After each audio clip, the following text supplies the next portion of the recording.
श्रीवास्तव मौसी का जब बेटा हुआ था, उन्होंने तभी ठान लिया था कि अपने बेटे के लिए सबसे सुंदर लड़की का हाथ मांग कर लाएंगी। श्रीवास्तव मौसी को भी बचपन से हीरोइन बन के रहने का बड़ा शौक था, तो बहू भी उनको हीरोइन जैसी ही चाहिए थी। एक दिन उन्होंने मिस गाजियाबाद डिम्पल से उसकी शादी करवा दी। यहाँ बस एक ही दिक्कत थी, डिम्पल को फेस मास्क बनाना तो आता था, पर आटा गूंथना नहीं आता था। बातें तो पक्की पक्की करती थी, पर रोटियां कच्ची पक्की बनाती थी। कमला बहन, मानना पड़ेगा, आप शहर की सबसे सुंदर लड़की को ब्याह कर ले आई है अपने बेटे के लिए।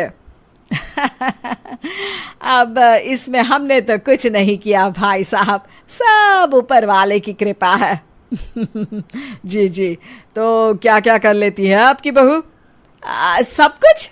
जाओ बेटा डिम्पल, शर्मा जी के लिए थोड़ा नाश्ता पानी बना लाओ। डिम्पल नजदीक जाकर श्रीवास्तव मौसी के कान में फुसफुसाती है। मम्मी जी, नाश्ता बनाना तो नहीं आता, सिर्फ पानी ले आओ। अरे बेटा, तुझे देखने कितने लोग आए हैं, इन सबको पानी पिलाने का ही इरादा है क्या? सुंदर हूँ इसलिए देखने आए हैं। क्या करूँ, मैं इतनी सुंदर हूँ तो आप ही बताओ ना, क्या करूँ मैं? अरे बेटा, कुछ मत कर, खाना बनाना सीख ले बस। श्रीवास्तव मौसी के लिस्ट में सुंदरता सबसे ऊपर आती थी और उन्हें उसी का फल मिला। उनके बेटे अशोक ने एक दिन माँ से शिकायत की। माँ, कैसी बहू ढूंढ कर लाई हो? मैं शाम को थक हार कर घर लौटता हूँ तो मुझे कहती है, आज पेडिक्योर करना है, करवा दोगे? अरे जबकि दिन भर काम करके पाँव मेरे थके थे। अरे बेटा, ठीक है ना, धीरे धीरे सीख जाएगी। अरे क्या सीख जाएगी माँ, उससे कुछ भी नहीं आता। हफ्ते भर का शेड्यूल बना लिया है उसने, पेडिक्योर, हेड मसाज, मुल्तानी मिट्टी का ये वो, अरे पता नहीं क्या क्या। अरे मुझे तो नाम भी नहीं आते। देख बेटा, खाना बनाना, सब्जी काटना, ये सब सीखा जा सकता है, पर सुंदरता नहीं सीखी जा सकती। इतनी सुंदर बहू मिली है, फिर भी तू खुश नहीं है, कैसा बेटा है तू? श्रीवास्तव मौसी का मानना था कि समय रहते बहू सब सीख जाएगी, पर मिस गाजियाबाद से शादी कराने के बाद घर का जो नाम हुआ है वो जरूरी है। अरे सबकी बहू खाना बना लेती है, हमारे घर में तो काम वाली दीदी भी है, पर हमारे घर में जितनी सुंदर बहू है ना, उतनी किसी के घर में नहीं। ऐसा श्रीवास्तव मौसी सबको कहती रहती। फिर एक दिन वो हो गया जो नहीं होना चाहिए था, डिम्पल को पिंपल हो गया। डिम्पल घर में छुपी बैठी थी, पर ऐसी खबर छिपती कहाँ है। शर्मा जी घर में अपने बेटे की शादी का न्योता देने आए तो उन्होंने पूछ लिया, अरे आज आपकी बहू नहीं दिख रही? हाँ, वो ना थोड़ा काम में बिजी है, आती ही होगी। और इतने में डिम्पल सही में किसी काम से वहां आ जाती है। बस शर्मा जी की नजर पड़ जाती है डिम्पल के पिंपल पर, जो उन्हें चांद पे दाग जैसा लगता है। पूरे शहर में बात फैल जाती है कि डिम्पल को पिंपल हो गया है। ये दिक्कत काफी गंभीर थी और श्रीवास्तव मौसी को पता था कि अगर ऐसा चलता रहा तो उन्होंने जो हासिल किया था सब मिट्टी में मिल जाएगा। उन्होंने फट से डिम्पल को अपने कमरे में बुलाया। अरे बेटा, शर्मा जी के बेटे की शादी 1 हफ्ते में ही है, हमें उससे पहले ही तुझे वापस सुंदर बनाना पड़ेगा। तू बता, तुझे मेकअप के लिए क्या क्या चाहिए? डिम्पल की दी गई लिस्ट का सामान श्रीवास्तव मौसी शाम को ही ले आती है और उसके बाद शुरू होता है डिम्पल का मेकओवर। 1 हफ्ते में सारे क्रीम्स पाउडर टेस्ट हो चुके हैं और डिम्पल और श्रीवास्तव मौसी रेडी हो जाते हैं शर्मा जी के बेटे की शादी के लिए। शादी के दिन डिम्पल बहुत सुंदर लग रही थी। श्रीवास्तव मौसी को उम्मीद थी कि बस अब तो हर जगह वो और डिम्पल ही छाए रहेंगे, चाहे शादी किसी की भी हो। पर जब वो शादी में पहुंचते हैं तो उन्हें बाहर शर्मा जी लोगों का स्वागत करते मिलते हैं। अरे कमला जी, सही समय पर आई हैं, आप ही का इंतजार था। हमने भी हमारे बेटे के लिए मिस अहमदाबाद ढूंढी है। डिम्पल और श्रीवास्तव मौसी दोनों के मुंह खुले के खुले रह जाते हैं। शर्मा जी की बहू को देखकर वो तो डिम्पल से भी ज्यादा सुंदर थी। क्यों, हमने भी अच्छी बहू ढूंढी है ना? हाँ हाँ शर्मा जी, बाकी आजकल के जमाने में सुंदरता से क्या होता है भाई। देखो, बूढ़े तो सब होते हैं, मैं तो मानती हूं कि बस रोटियां गोल बना दे, इससे ज्यादा क्या चाहिए। सुंदरता का क्या है, ढल जाती है, पर गुण वो हमेशा रहते हैं। अरे बाबा, इतना बड़ा ज्ञान आपको कोई गुरु भी नहीं देता जितना बड़ा ज्ञान आपको एक छोटे से पिंपल से मिल गया। अगले दिन जब अशोक डिम्पल से बात कर रहा होता है, कल शादी में मिस अहमदाबाद के बाद सब मिस गाजियाबाद यानी तुमको ही देख रहे थे। क्या करूं, मैं इतनी सुंदर हूं तो आप ही बताओ क्या करूं? क्या करूं मैं तो कहती हूं कि घर का कोई काम कर या फिर बाहर अपने लिए कोई काम ढूंढ ले। है? क्या कहा माँ जी? हाँ जी, सुंदरता का क्या है?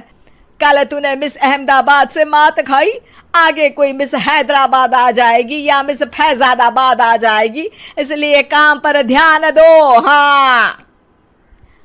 और कुछ महीनों बाद, अरे बहू, काम करने के बाद तू सुंदर नहीं, अति सुंदर हो गई है। नौकरानी एक घर के लिए कितनी जरूरी होती है, आइए देखते हैं। अरे बहू, ये देख, सारा साबुन बर्तन में रह गया। ये नौकरानी कोई काम नहीं करती, गंदा काम करके चली जाती है और ढेर सारा पैसा ले जाती है।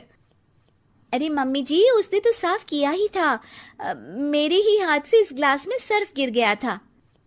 अरे बस कर झूठी, उसे बचाने के लिए सारी जुगत लगा ले, लेकिन मैं तो इसे निकाल कर ही रहूंगी। हमारे जमाने में ना कोई नौकरानी थी और ना ही ये चिकने बर्तन। चूल्हे के जले बर्तनों को राख रगड़ कर साफ किया करती थी मैं।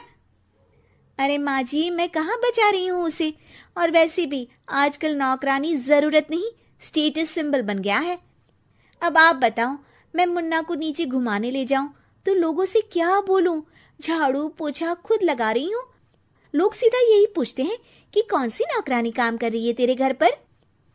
अरे बस कर, ये भी कोई बात होती है?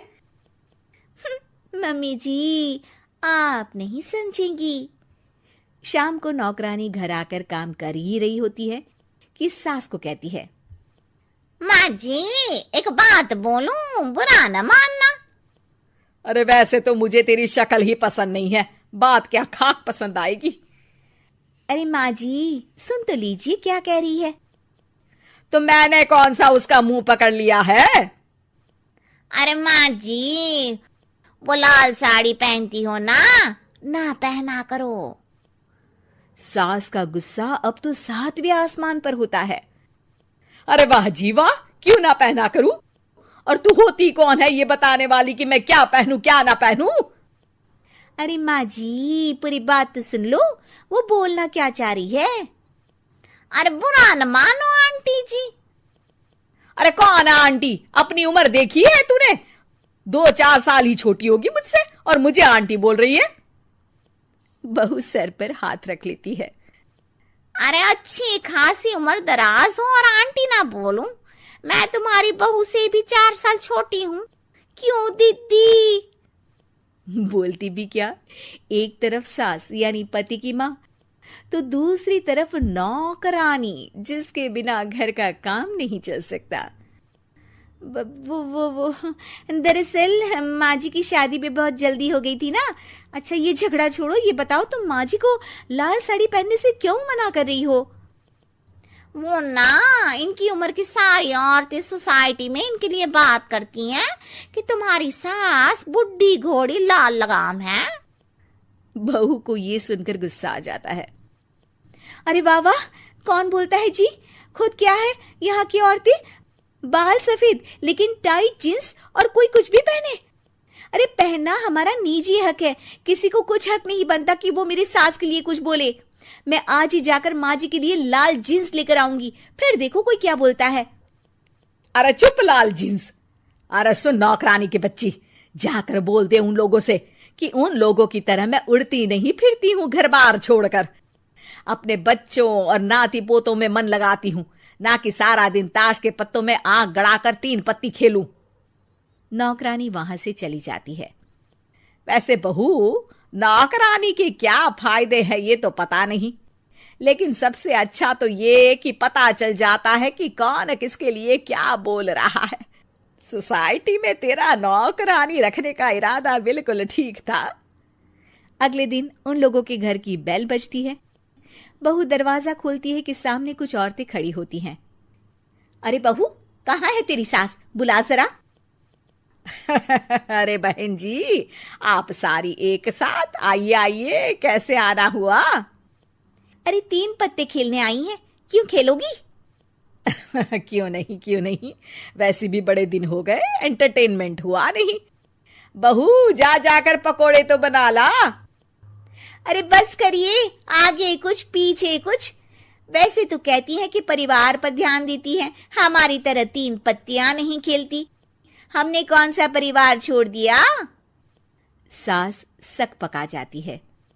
अब ये किसने कहा? मैं तो कहती हूँ कि मैं भी थोड़ा बाहर निकलूं। आपने ही तो कमला नौकरानी से ये सारी बात की थी। सास और बहू को अब सारी कहानी समझ आ जाती है कि सोसाइटी की औरतें क्यों भड़क रही हैं। माफ करिए आंटी, मैं छोटी हूँ, लेकिन फिर भी पहले तो आप लोगों ने माँ की लाल साड़ी का मजाक उड़ाया था ना। हाँ, उड़ाया था, लेकिन उससे पहले तो तुम लोगों ने हमारी जीन्स के बारे में बात की थी।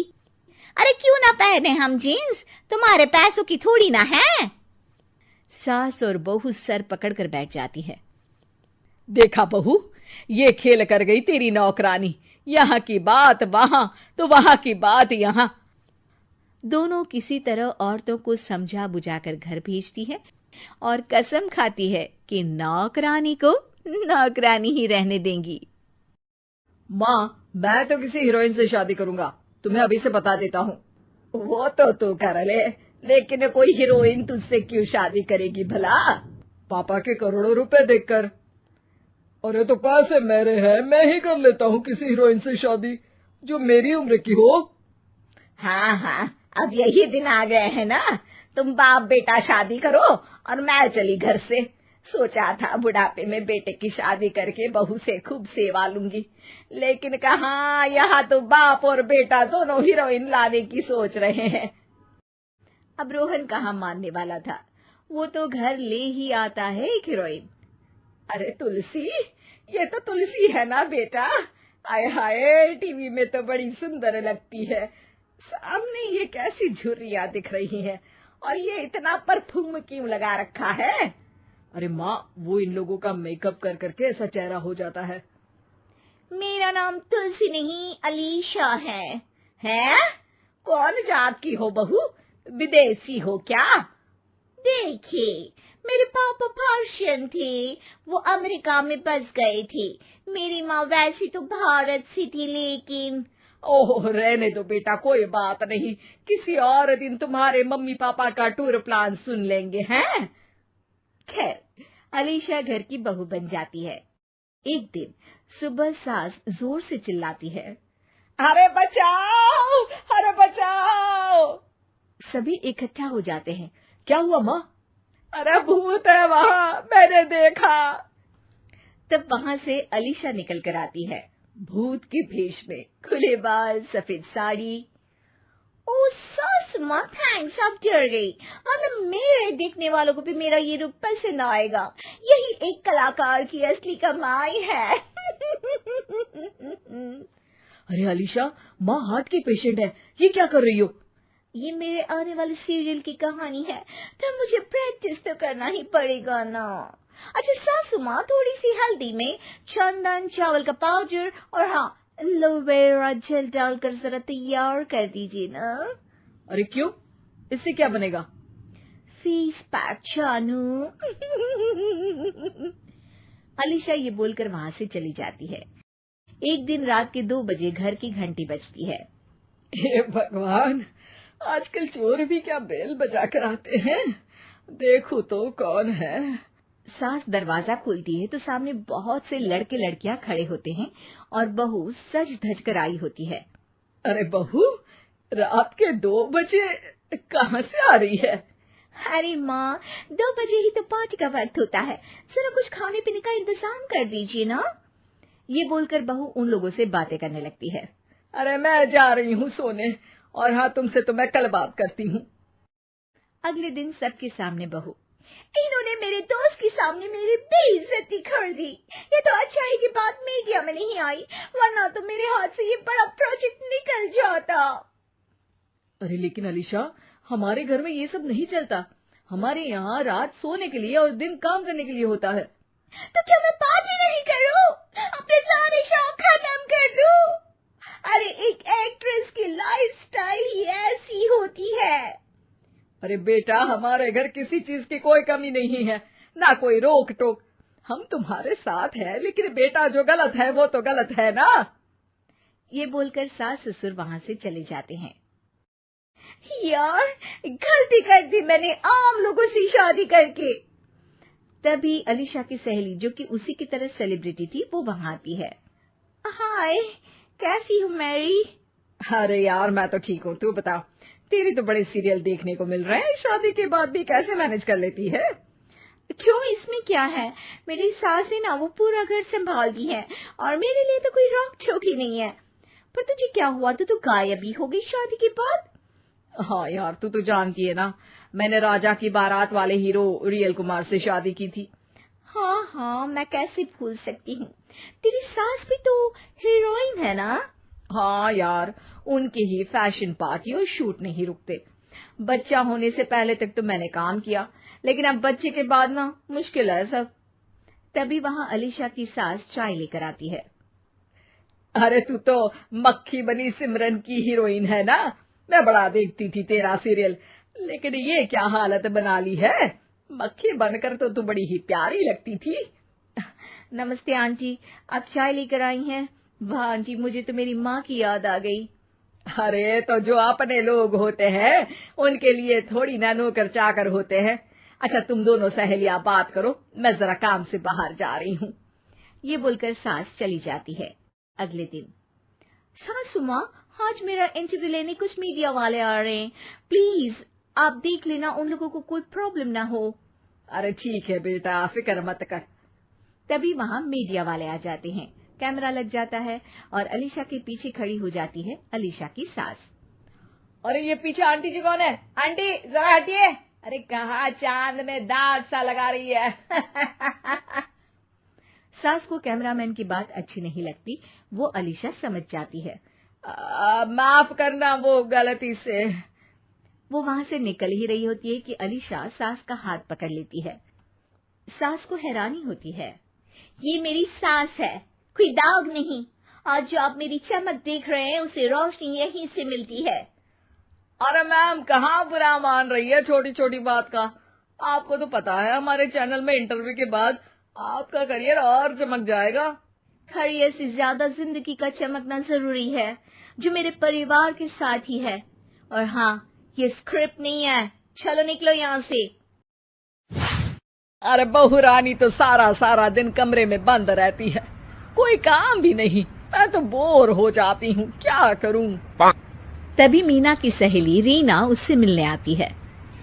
अरे मेरे घर का भी यही हाल है, बेटा ऑफिस और बहू कमरे में बंद, समय काटे नहीं कटता। लेकिन अब सच मानो तो वक्त ही नहीं है कि वक्त से रोटी भी खा लूं। अरे बहन, मुझे भी बता दे कौन सा जादू चलाया है, मैं भी अब जिंदगी के बचे कुचे दिन आराम से काट लूं। दीवारें देख देख कर तो बोर हो गई हूँ मैं। रीना मीना को एक स्मार्टफोन देती है। ये ले, ये है वो छड़ी जो जादू करती है।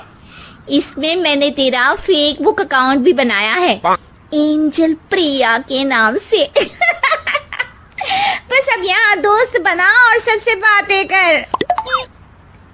सास को पहले तो उतना समझ नहीं आता है, लेकिन धीरे धीरे वो उसकी आदत डाल लेती है। माँ जी जल्दी से खाना खा लीजिए, मुझे थोड़ा काम है। अरे तू जा, मैं खा लूंगी, अभी वक्त नहीं है। और सासू माँ मोबाइल में मुंह गड़ाए जवाब दे देती है। बहू समझ ही नहीं पाती और वहां से कमरे में चली जाती है। अचानक सास को किसी प्यारी पिंकी की फ्रेंड रिक्वेस्ट आती है। अरे वाह, ये तो कोई प्यारी सी लड़की लगती है, बात करती हूँ। सास फ्रेंड रिक्वेस्ट अपनाकर बात करने लगती है। अब क्या था, सास सारा दिन उस सहेली से बात करती, अपनी कहती, उसकी सुनती। एक दिन सास फोन पर ही सरगड़ाए, अरे बहू, जरा मंदिर के लिए थाली सजा दे, आज कीर्तन है। बहू फोन पर किसी को मैसेज टाइप करते कहती है, माँ जी क्या है, अब मुझे क्या पता कि आपको कौन कौन से भगवान की पूजा करनी होती है। तभी सास के पास कोई मैसेज आता है। अच्छा ठीक है, रहने दे, मैं ही कर लूंगी। अब मैंने मना थोड़ी ना किया है, कर देती हूँ मैं। अब मैंने भी बोला ना कि थोड़ी देर में बात करती हूँ, तो मैं ही कर लेती हूँ, तू जा अपने कमरे में। बहू वहां से चली जाती है। सास मंदिर पहुंचती है और मंदिर की सीढ़ियों पर बैठकर सास फोन पर लिखती है, अरे मेरी बहू सारा दिन अपने कमरे में बैठी रहती है। वहां से रिप्लाई आता है, मैं आपकी बहू को तो जानती नहीं हूँ, लेकिन हाँ एक बात है, हो सकता है आपने उसे ताने दिए होंगे या फिर उसका दिल दुखाया होगा। ऐसा करने पर बहुओं का मन ससुराल से हट जाता है। याद रखिए, बहू और बेटी में फर्क होता है।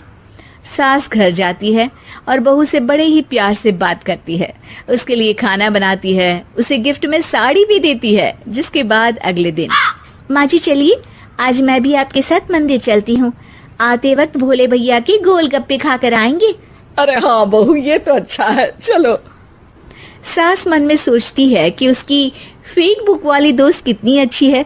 उसके समझाने से उसे उसकी बहू वापस मिल गई। वो बहू को अपनी दोस्त के बारे में बताने का सोचती है, लेकिन फिर चुप हो जाती है। बहू फोन पर टाइप करती है, मेरी सास मुझे नौकरानी समझती है, एक गिलास पानी तक खुद नहीं लेती। मन तो करता है कि बोल दूं, मैं बहू हूँ, कोई नौकरानी नहीं। वहां से रिप्लाई आता है, देखो तुम्हारी सास को तो मैं भी नहीं जानती, लेकिन वो बुजुर्ग होंगी। पूरा जीवन उन्होंने घर गृहस्थी चूल्हा चौका में निकाल दिया। और फिर तुम ये भी मत भूलो कि जिस पति पर तुमको इतना गर्व है, उसे भी शिक्षा उन्होंने ही दी है। तो जिसने तुम्हें इतना दिया, क्या तुम उनकी थोड़ी सी सेवा नहीं कर सकती? बहू भी अगले दिन से सास का सारा काम करती, उनके पैर दबाती, उनका ख्याल रखती, उनके साथ घूमने जाती। एक दिन सास, बहू ये लो मेरा हीरे का हार। पहले तो सोचा था कि अपनी बेटी को दूंगी, लेकिन आज जब मेरे हाथ पैर में दर्द था तो तुम मेरा साथ दे रही थी। समय पर खाना पानी देकर तुमने ही मेरा बुढ़ापे में साथ दिया। उसके हिस्से का बहुत कुछ मैं उसे दे चुकी हूँ, लेकिन ये अब तेरा। बहू तो ये देखकर खुशी से उछल ही जाती है।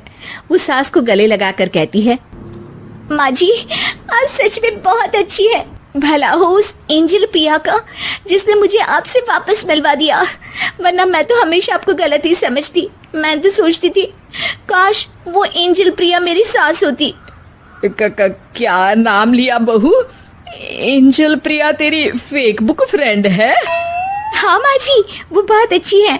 उन्होंने ही मुझे बताया कि सास की कीमत क्या होती है। अरे बहू, कहीं तू प्यारी पिंकी तो नहीं?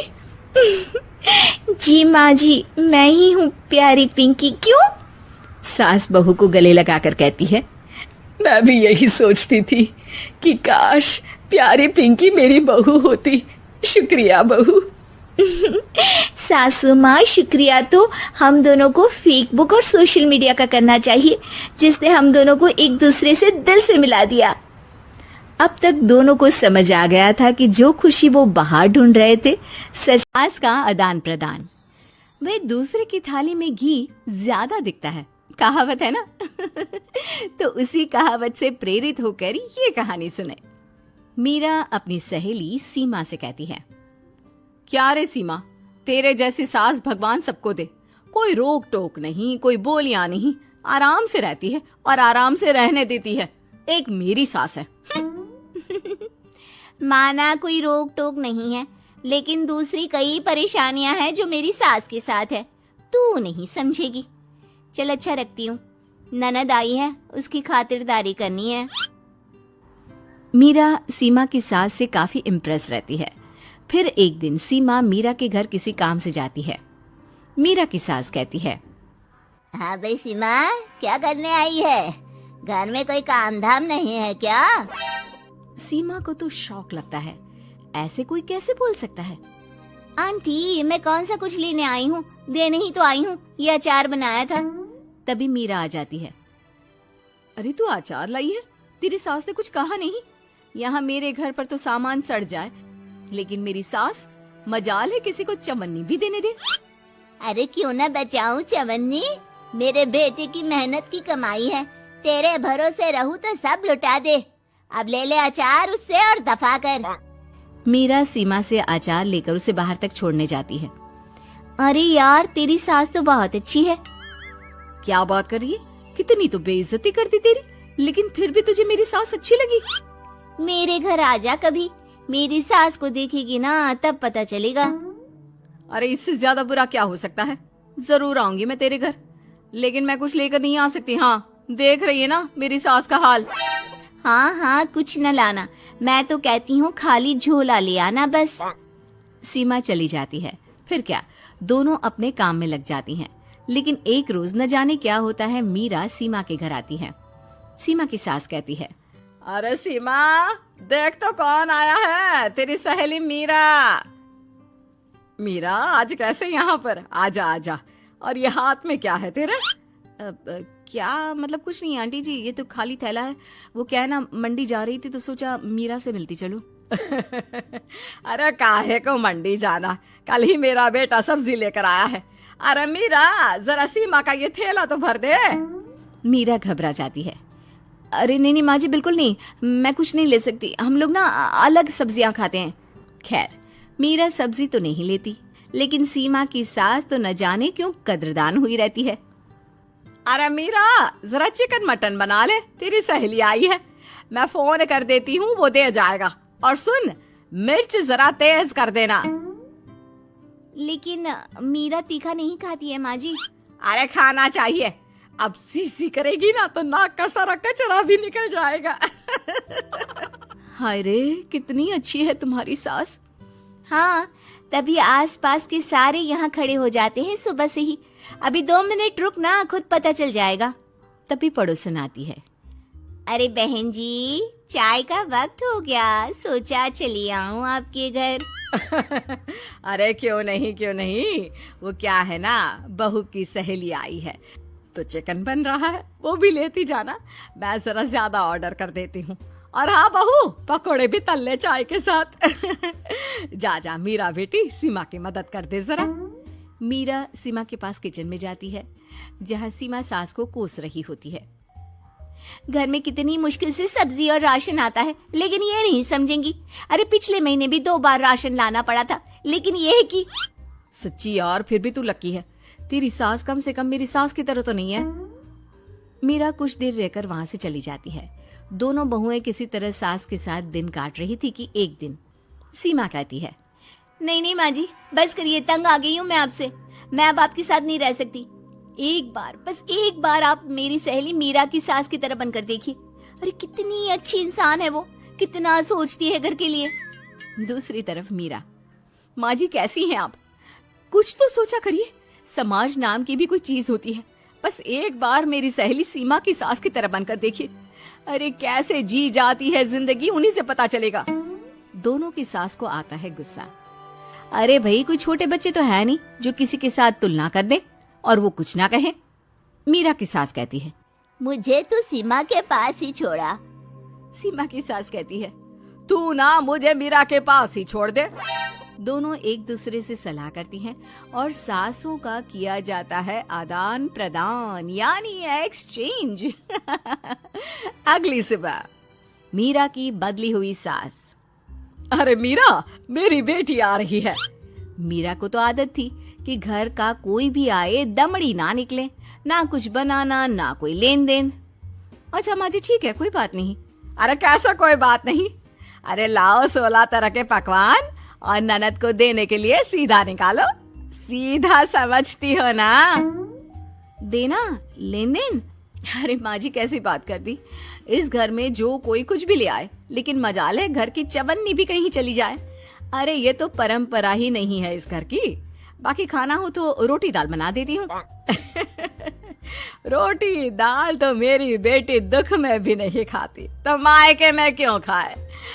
मैं अभी चिकन मटन पनीर और दाल ऑर्डर कर रही हूँ, सब बना देना। लेकिन मेरी तो आदत ही नहीं है इतना सारा खाना बनाने की। नहीं नहीं माँ जी, मुझे तो माफ करें। अरे कैसी बात कर रहे? तेरी सास की बेटी नहीं आती थी क्या? आती थी ना, खूब आती थी, लेकिन मजाले की सास कुछ एक्स्ट्रा कर दे। माँ जी देखिए, मेरी तो ये आदत नहीं है। दूसरी तरफ सीमा, माँ जी वो मेरे मायके से लोग आ रहे हैं, तो मैं जरा उन लोगों के लिए कुछ बना लेती हूँ। क्यों क्यों बना लेती हो? दाल रोटी बनी है ना, साथ में अचार रख देना। वैसे आ क्यों रहे हैं बेटी के घर? सीमा को तो बहुत बुरा लगता है। कहाँ तो उसकी सास पड़ोसी के कुत्ते को भी घी की रोटी खिलाती है, और कहाँ ये मीरा की सास जो उसके मायके वालों के लिए सूखी रोटी अचार रख देने की बात कर रही है। वो मेरी भाभी आई है ना, नई नई, तो शादी के बाद भाई पहली बार आ रहा है। हाँ तो उन लोगों को बोल दो, हमारे घर का रिवाज है सास के लिए 10 साड़ी हार और सजावट का सामान लेकर ही आना, समझे? सास तो बोली जा रही थी, लेकिन सीमा को कुछ समझ में नहीं आ रहा था कि वो क्या करे। सीमा का पति, अरे सीमा क्या हो गया?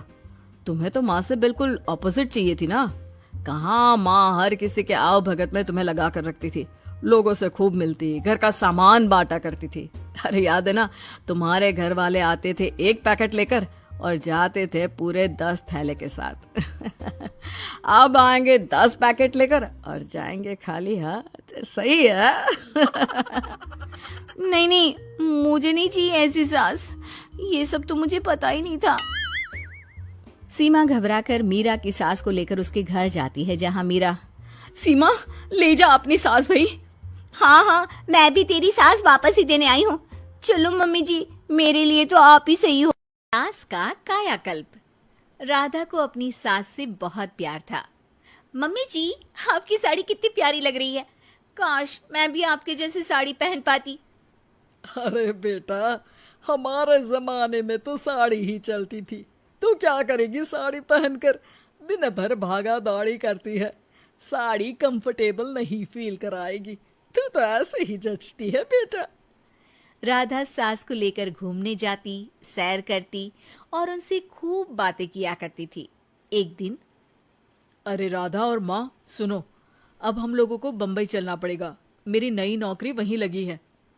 अरे वाह माँ, कितना मजा आएगा ना। अरे नहीं नहीं, मैं नहीं जाऊंगी, बड़ा शहर, बड़े लोग, मेरा दिल नहीं लगेगा। अरे माँ, मैं हूं ना आपके साथ। और सारा परिवार बड़े शहर में शिफ्ट हो जाता है।